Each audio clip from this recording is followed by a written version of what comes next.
Welcome to the first CLP Trust CPD session for this academic year.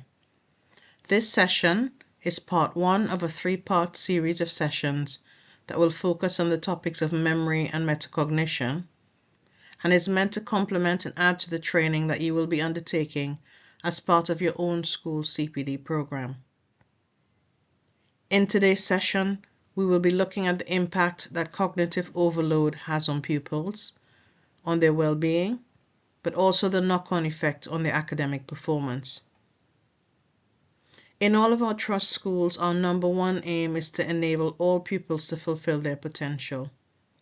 And in all of our schools, as common practice, we do two things.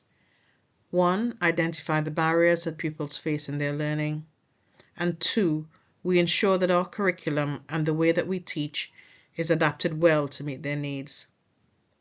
This training is in the context of the Trust work this year on improving pupils' memory and metacognition skills so that they can overcome barriers to learning.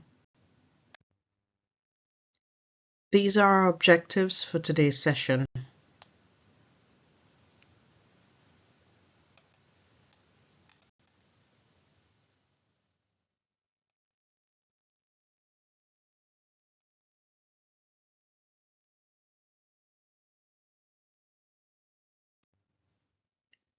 And these are some key terms to be mindful of during the session.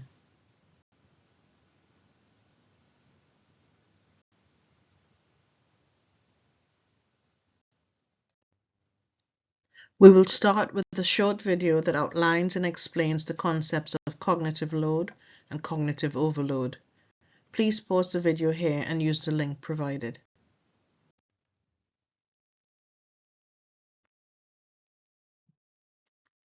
So, to summarize, intrinsic cognitive load refers to the innate difficulty of a piece of learning or a task, or the demand made of a learner by the intrinsic quality of the information that is being learnt. Extrinsic or extraneous cognitive load is produced by the demands imposed on learners by the teacher or the instructions that they are asked to follow. And germane cognitive load refers to the capacity of the working memory to connect new ideas with information in the long-term memory.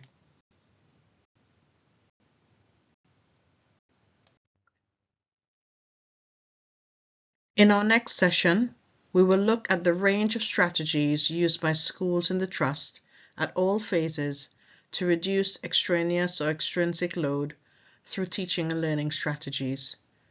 These will be presented as case studies of practice worth sharing more widely.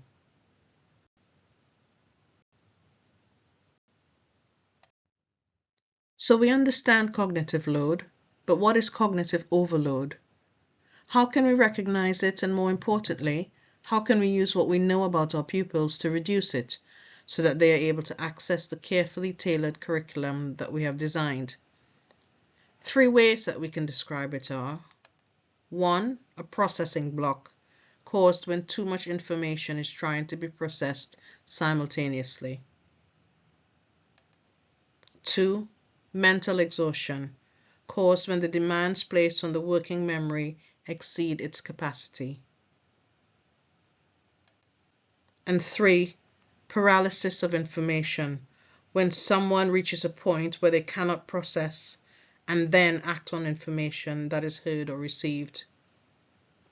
We must keep in mind that this is within the context of every pupil in school studying a range of topics across a range of subjects, so the number of mental shifts in a day is huge.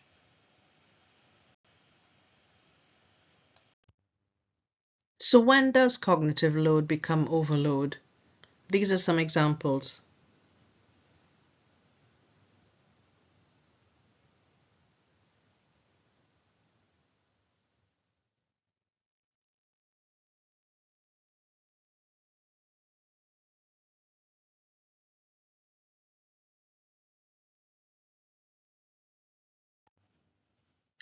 But it isn't just what happens in a lesson with an individual teacher that impacts on pupils' cognitive capacity, and they do not necessarily come to us with a clean slate. The picture may also change from one lesson to the next, one day to the next, or over a longer period of time.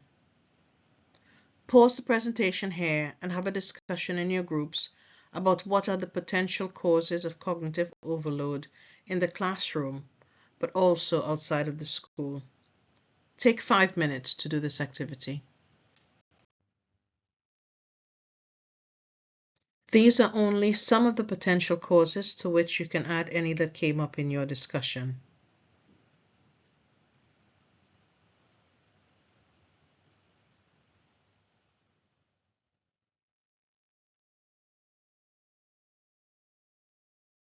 As you can see, there's an element of the impact of social and emotional issues on a pupil's cognitive capacity at any given time.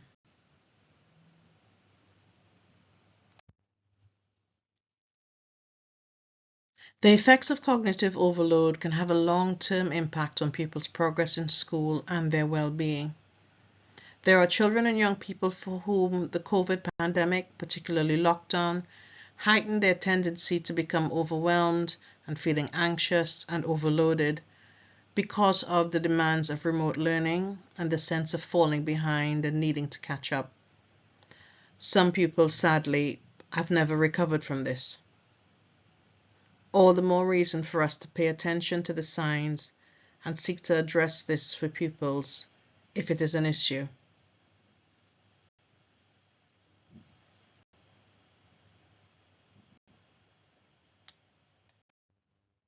But we acknowledge that some of these factors we can only influence as opposed to controlling.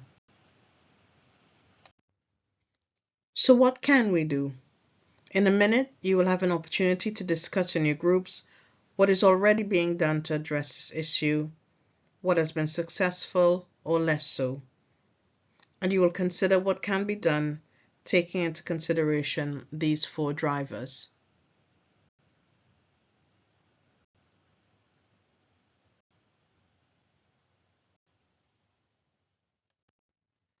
Take about 15 minutes in your group to consider how we can reduce the impact of cognitive overload for pupils across the trust. Your facilitator will collect these ideas and we will collate the responses across all 8 schools so that you can benefit from each other's ideas. Thank you very much for your engagement and your contributions this afternoon.